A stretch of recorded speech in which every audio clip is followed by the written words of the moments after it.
Donc Camille, qu'est-ce qu'on fait aujourd'hui? Alors aujourd'hui, on va essayer de découvrir les métiers derrière un livre. Et pour ça, on a rendez-vous au Festin, c'est une maison d'édition. Il y a le fondateur du Festin qui nous attend et qui nous a du coup promis de nous faire découvrir tout ce qui se cache derrière un livre. Et on n'a pas choisi n'importe quel livre, vous savez qu'on est de Bordeaux, donc on a choisi un livre qui sort en novembre et qui s'appelle Bordeaux criminel et qui recense plein d'affaires extrêmement sordide et creepy sur Bordeaux, donc on va voir comment ça va se passer, mais on a très hâte de découvrir tout ça. C'est parti.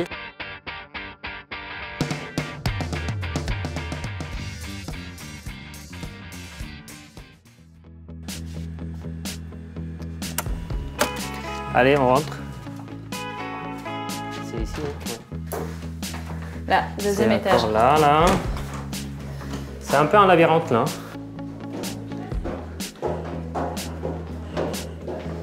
Bonjour. Bonjour. Camille Berthaud, enchantée. Bonjour, Xavier Rosan. Vous êtes chez un éditeur. Ouais. Nous publions des revues, des hors-séries, des livres. Et bon, pour découvrir ce métier d'éditeur, je pense que le mieux, c'est peut-être de commencer par la source. Et en général, c'est un auteur. Voilà, donc j'ai un auteur à vous présenter. C'est vrai? Ouais. Eh bien, c'est parti alors. Alors. Vous êtes le cofondateur, hein, c'est ça? Je suis le cofondateur, voilà, et puis Ok. je dirige toujours la maison d'édition. D'accord. Bon, on compte sur vous pour nous faire découvrir tous les métiers derrière un livre aujourd'hui alors. Avec plaisir. Allez, c'est On parti. y va. Voilà. Daniel Salmon. Vous êtes donc l'auteur. Oui. Alors, Eh bien, bonjour, enchantée. Bonjour. Daniel est l'auteur d'un livre que nous sommes en train de préparer sur le Bordeaux criminel. Voilà, c'est un passionné de la guillotine et des coupeurs de tête. Eh bien, il en faut pour tous les goûts. Eh bien, si vous voulez bien, on va se trouver un petit coin tranquille et on va vous poser plein de questions sur le métier d'auteur qui, j'imagine, est le premier métier qui intervient dans la création d'un livre. Absolument. Allez, c'est parti. Avec plaisir. Alors, comment est-ce qu'on devient auteur? On se réveille un matin avec une idée et comment on transforme cette idée-là en objet fini? Écoutez, je pense qu'il doit y avoir une multitude d'auteurs de livres. Moi, je ne peux vous parler que de mon expérience personnelle, évidemment. Je m'intéressais à l'histoire de Bordeaux et puis j'ai voulu faire partager cette histoire. Donc, je suis parti sur un thème. J'ai fait des recherches énormes. Il y a beaucoup de presse numérisée, avec des moteurs de recherche fantastiques. Donc on peut faire un travail très différent de ce qui se faisait même, je pense, il y a 15 ans. Partons sur l'idée de dire, je vais regarder quelles sont les principales affaires criminelles de Bordeaux. Donc j'ai sorti un bouquin, ça m'a pris 3 ou 4 ans. Donc je ne me suis pas levé un matin en disant ça. C'est une démarche très progressive. D'accord. Mais alors, donc, vous avez cette idée-là, vous vous documentez et ensuite... À partir du moment où on écrit, c'est qu'on a envie d'être lu. Donc, on a envie d'être publié. J'écrivais des textes à partir des principales affaires criminelles de Bordeaux. Et puis, petit à petit, j'en ai mis quelques-uns sur Facebook. J'ai dit, je vais voir un peu si ça intéresse les gens. En fait, j'ai eu beaucoup de retours de gens me disant, c'est intéressant, machin. J'ai même plusieurs qui m'ont dit, vous devriez être publié. Vous alliez dans des groupes spécialisés? Oui, alors, il y a un groupe qui s'appelle Bordeaux, je me souviens. D'accord. Okay. Donc, c'était l'histoire de Bordeaux, mais il doit y avoir quand même 8 à 10 000... personnes qui suivent ce groupe. C'est un groupe qui est très suivi. Donc oui, c'était un bon test pour voir s'il y avait quelque chose... Je me suis dit, tiens, ça serait intéressant de tester, voir si ça peut intéresser quelqu'un. Donc j'ai retenu une 50aine d'affaires.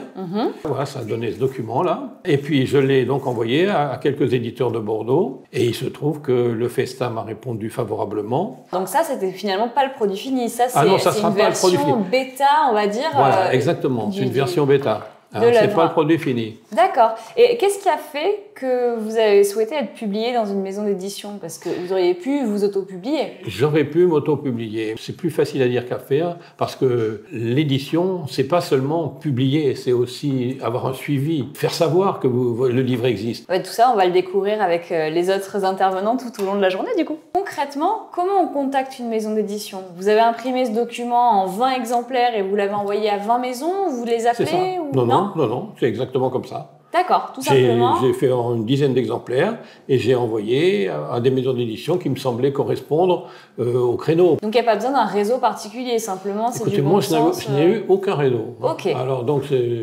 je pense que tout le monde a sa chance. Maintenant, il faut trouver la bonne maison d'édition et celle qui correspond à la bonne ligne éditoriale qui correspond au travail que vous voulez faire ou que vous voulez pouvoir publier. Donc j'ai reçu un projet de contrat que j'ai signé. Miguel, c'est bon? Est-ce que l'auteur a bien répondu à toutes vos interrogations? Très bien répondu. Ce que je vous propose, c'est peut-être d'aller voir Véronique, la graphiste, et Mathieu qui travaille à la rédaction et qui sont en train précisément de mettre en forme l'ouvrage. Ok, Voilà. super. Monsieur. Allons-y. Toc toc. Coucou. Alors voici donc Véronique qui est derrière l'écran, graphiste du Festin, Mathieu qui est éditeur à mes côtés. Donc je suis en train de faire la Alors à la fois, l'intérieur, c'est ça. les essais de couverture, voilà, hein, ça sera bien rouge. Ouais. Et voilà, et en même temps, voilà, ça a aussi un travail de finition sur les intérieurs puisque c'est un travail à la fois sur le texte mais aussi sur l'image avec des documents anciens Ouais, et forme, puis voilà, faire quelque chose qui soit pas trop daté, assez animé parce que c'est un texte qui reste assez moderne en même temps. Oui. Ce qui est intéressant, c'est de partir d'une idée, de quelque chose qui est parfaitement gazeux et de l'amener vers quelque chose de matériel. De construire un livre, partir d'une idée jusqu'à un objet manufacturé. Et donc ce qui est très intéressant, c'est d'accompagner comme ça, ce qui est un point de départ, c'est une discussion au coin d'une table, et si on faisait un livre sur ça, j'ai une idée, j'ai une intuition, et c'est de structurer ça, de l'architecturer. Et l'éditeur, c'est un petit peu la figure transverse qui va te permettre de conduire cette idée dans un ouvrage. Et donc, à travers ce parcours-là, eh ben, tu vas rencontrer des cartographes, des iconographes, des photographes, des archivistes, tu vas rencontrer des auteurs. Moi, j'ai souvent une image, c'est celle du Sherpa. L'éditeur, c'est le Sherpa, l'alpiniste, il l'amène au sommet, et on ne retiendra de l'exploit que le nom de l'alpiniste, parce que évidemment, c'est le jeu, c'est un travail dans l'ombre, en fait. Il y a un côté très artisanal, mais qui doit justement se priver de velléité un petit peu d'ego, il faut savoir un petit peu se mettre à distance et au service du texte, quoi. Il faut savoir un petit peu avoir une culture graphique, une culture textuelle, littéraire. Il faut avoir quelques aptitudes diplomatiques. Et puis, il faut connaître des langages de mondes différents qui peuvent être aussi variés que celui de l'imprimerie, de la photogravure, de la photographie ou de la correction, par exemple. T'as pas répondu à ma question. Mais non, parce que En fait, c'est la correction... vous êtes dedans, donc ça vous semble clair, mais nous, de l'extérieur, on essaie de résumer en quelques minutes les différents métiers de l'édition, et en fait, ça part dans tous les sens. Il y a un côté chaotique, mais c'est l'essence même d'une maison d'édition. Moi, j'aimerais que tu me parles des différents métiers qu'on peut retrouver dans un pôle éditorial d'une maison d'édition. T'as effectivement la direction artistique, la maquette, le graphisme. Ouais. T'as le réseau, l'idée qui vient de l'éditeur, et après qui est suivi soit par des assistants, des coordinateurs, mais qui suivent toutes les étapes, quoi. De relecture, d'amélioration, d'optimisation de l'œuvre, quoi. Comment on devient un graphiste dans une maison d'édition? Alors, moi, j'ai une histoire peut-être assez ancienne parce que je fais partie de la première génération des graphistes dits PAO, c'est-à-dire que j'ai découvert le graphisme sous forme de mise en page sur ordinateur à la fin des années 80. Donc, moi, je suis issue plutôt de l'apprentissage beaux-arts classique. Et à la fin des années 80, il y avait une forte demande de créatifs dans le milieu de l'édition, de la pub. J'ai trouvé tout de suite du travail et je me suis formée vraiment sur le tas. Et selon vous, être graphiste de maison d'édition, c'est comme être graphiste, c'est juste qu'il y a le format qui change, mais techniquement, c'est pareil. Le principe de base, c'est la manipulation d'images et de textes. On est au service d'auteurs. Et il n'y a pas une technique différente Non, c'est le même métier que pour les personnes qui créent des habillages de sites ou qui créent des affiches ou des supports de communication. Sauf qu'ici, on manipule quand même un volume de texte assez important avec souvent pas mal d'images. Et le travail consiste à servir un peu de filtre, c'est-à-dire de comprendre de quoi il est question, d'essayer d'établir, d'évaluer une ambiance graphique et d'apporter le savoir-faire qu'on peut avoir en fonction de l'auteur, de l'éditeur, et puis bien sûr en fonction du lectorat qui est susceptible d'être intéressé par le sujet, donc l'attirer, lui donner envie de lire, envie de parcourir les pages. Est-ce qu'il faut lire le livre avant de faire la couverture ou avant de commencer à... Il faut avant tout qu'on s'imprègne du contenu pour s'occuper du contenant, de la présentation. Donc c'est impératif de savoir de quoi ça parle, du style éventuellement, de l'histoire, et même, ça m'arrive souvent de faire des recherches sur un sujet qui m'intéresse particulièrement. Donc c'est ça un peu ce que vous aimez le plus dans votre métier, Ah mais s'imprégner sur un projet voilà. qui... La base, c'est quand même la curiosité, donc on s'intéresse à des sujets complètement divers, et après, il faut qu'on en fasse quelque chose qui puisse séduire le lecteur. Ouais. Selon toi, vu que tu as travaillé dans différents endroits, les salaires dans une maison d'édition pour un graphiste, c'est le même ou... Il faut savoir que le milieu de l'édition est quand même un milieu un peu en difficulté, donc on ne peut pas se permettre d'avoir des salaires mirobolants, quoi. C'est-à-dire ce qu'on ne gagne pas en argent, on le gagne peut-être en passion du métier, si on peut dire. Dans le cadre du festin, ça peut commencer à 1 300 € et aller à 1 800, quelque chose comme ça, quoi. Estelle, tu es directrice commerciale. Alors, en quoi consiste ton métier? Alors, mon métier consiste à mettre en place la production, donc les publications produites par la maison d'édition Le Festin, au sein des points de vente, donc des librairies, maisons de la presse, pour le vendre tout simplement, pour que nos lecteurs puissent le trouver au bon endroit. Donc c'est de la vente qui s'accompagne également de communication. Mais on est là en parallèle du projet du service éditorial, de présenter nos publications à nos libraires pour qu'ils puissent, eux, être prescripteurs auprès de leurs lecteurs. Donc c'est-à-dire que là, pour reprendre notre ouvrage du jour qui est Bordeaux criminel, toi tu commences à travailler dessus avant même qu'il soit imprimé. Tout à fait. En fait, le pôle éditorial nous présente en fait l'enjeu de l'ouvrage et à travers des outils de commercialisation et des outils de communication, on va présenter aux libraires donc un argumentaire de vente. D'accord. Et alors pour se plonger un petit peu plus dans ton métier, comment on devient directrice commerciale d'une maison d'édition? Alors, il y a plusieurs. Alors, les métiers de l'édition, donc là, pour la partie commerciale, effectivement, il y a des études de commerce, voilà, des écoles de commerce, des BTS, action. Moi, j'ai fait un BTS action commerciale. Et puis, par la suite, effectivement, à travers diverses entreprises que j'ai intégrées, j'ai été formée au management, au marketing, voilà, de marque. Donc, voilà. Il n'y a pas de formation spécifique au milieu de l'édition? Si, alors pour la partie éditoriale, pour la partie commercialisation, pas tellement. D'accord. Mais j'ai quand même réalisé une licence qui s'appelle une licence de promotion de biens culturels. Et là, qui permet justement de savoir valoriser les biens culturels. En termes de salaire, quelles sont les fourchettes de salaire qu'on peut espérer dans ton métier? Alors, en tant que directrice commerciale dans une maison d'édition, voilà, nous on est une maison d'édition régionale. C'est entre 1 800 et 2 500 € bruts. Bien sûr, quand vous travaillez dans des maisons d'édition d'envergure, les salaires sont nettement supérieurs. Qu'est-ce que tu préfères dans ton métier si tu devais garder une seule chose? Une seule chose? Ouais. En fait, je ne vais pas garder une seule chose, c'est la polyvalence. C'est-à-dire qu'on est en contact avec les auteurs, le service éditorial, nos lecteurs, des libraires. Il y a une diversité en fait, de contacts et de relations voilà, avec des personnes tellement diversifiées qu'on ne s'ennuie jamais.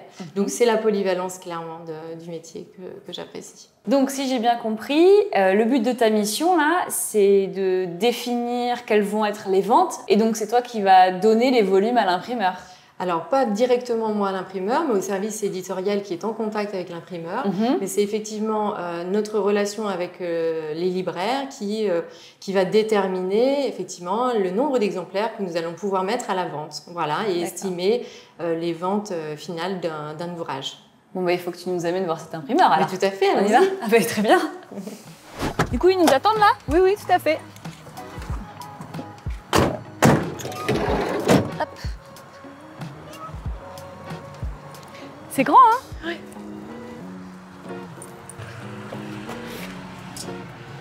Je t'en prie. Merci. Ah oui. D'accord, donc ça c'est tout ce qu'ils font. Ah bah tiens, regarde, c'est vous. Voilà, le Vous avez festin. retrouvé. Bon bah c'est parti, on monte? Ouais. Allez.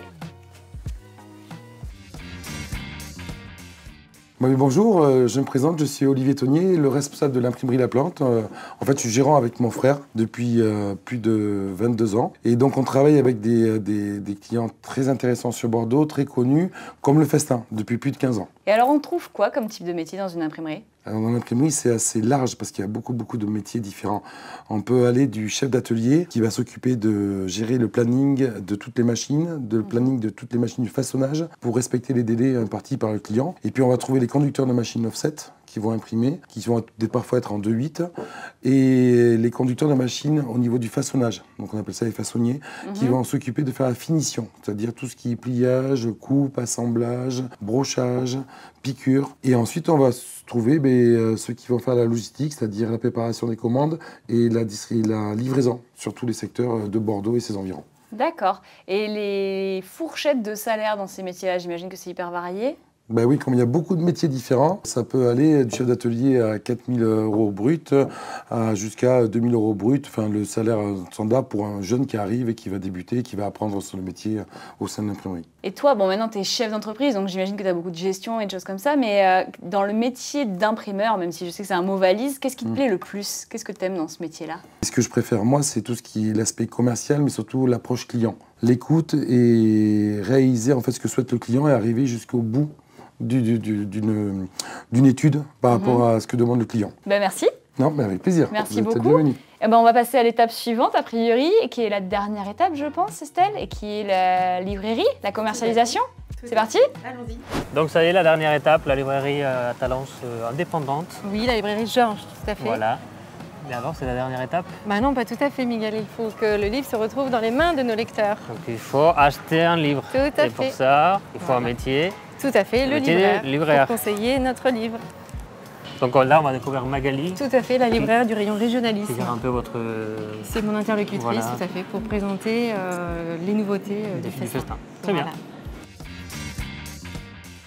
Donc, on est à la dernière étape. La librairie, c'est là où le livre va se vendre, mais c'est là aussi où vous pouvez choisir entre mettre un livre dans le premier rayon ou tout au fond de la librairie. Donc, des fois, un livre il va moins se vendre s'il est tout au fond qu'il est devant. Exactement, oui, exactement. Comment on devient libraire, tout simplement? La majorité du temps, on fait ce qu'on appelle un IUT métier du livre. C'est une formation qui est en 2 ans, qui donne un DUT métier du livre. On peut la faire en 1 année. Pour les personnes qui ont déjà fait un cursus, qui ont fait d'autres études et qui veulent se reconvertir, il y a une année spéciale qui permet en fait de valider ce diplôme et après on peut travailler en librairie. Voilà. On peut après, si on veut, aussi faire une licence pour compléter. Souvent, c'est plus pour compléter si on veut vraiment se spécialiser sur un rayon ou voilà, un domaine. De toute manière, il faut savoir qu'une fois que vous êtes libraire, c'est là où vous apprenez le plus en fait. Une fois que vous êtes dans la librairie, c'est là où vous apprenez vraiment sur le tas tout ce qui fait le métier de libraire, parce que les tâches sont assez variées. Qu'est-ce qui vous plaît dans votre métier? Alors, il y a plusieurs choses. Il y a le fait d'être en contact avec le public, parce que voilà, moi c'est une passion le livre, donc j'aime transmettre cette passion, j'aime pouvoir parler du livre quand les gens me demandent des conseils. Après, j'aime aussi le fait de pouvoir justement travailler avec ma représentante et voir ce qui va arriver, les nouveautés sur les 2 ou 3 prochains mois et pouvoir faire ma sélection. Et après, bien sûr, la mise en avant, pouvoir voilà, s'occuper de mon rayon, mettre des choses en avant. Après, il faut savoir qu'il y a, comme dans tous les métiers, il y a des tâches un petit peu moins sympathiques, hein, parce que c'est un métier aussi assez physique, donc il y a beaucoup de cartons à porter, de livres à réceptionner, de rangement, enfin, voilà, comme dans tous les métiers. En fait, il y a des tâches qui sont superbes et puis des tâches un petit peu moins sympas. Mais ce qui est sympa en fait dans notre métier, c'est et notamment dans la librairie où je travaille, c'est qu'on est polyvalent. Est-ce que vous lisez tous les livres que vous mettez en avant Alors, la première page. Alors, je ne peux pas lire tous les livres. J'aimerais bien. Et la dernière page.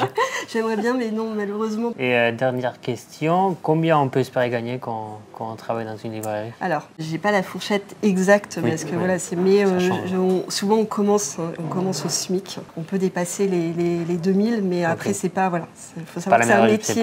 Voilà, si vous voulez devenir riche, ce qu'on nous disait pendant nos études, c'est pas libraire qu'il faut faire. Voilà. Okay. Merci. Merci beaucoup. Voilà, la vidéo touche à sa fin. J'espère que c'est nouveau format, les métiers derrière quelque chose. Donc aujourd'hui, le métier derrière un livre, ça vous a plu?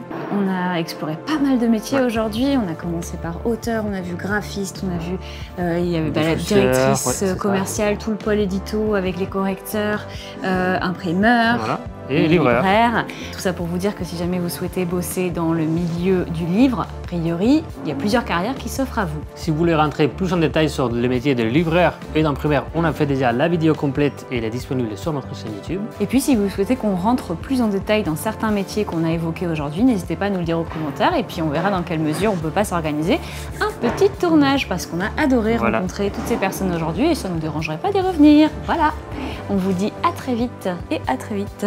À très vite. Et à très vite et à très vite.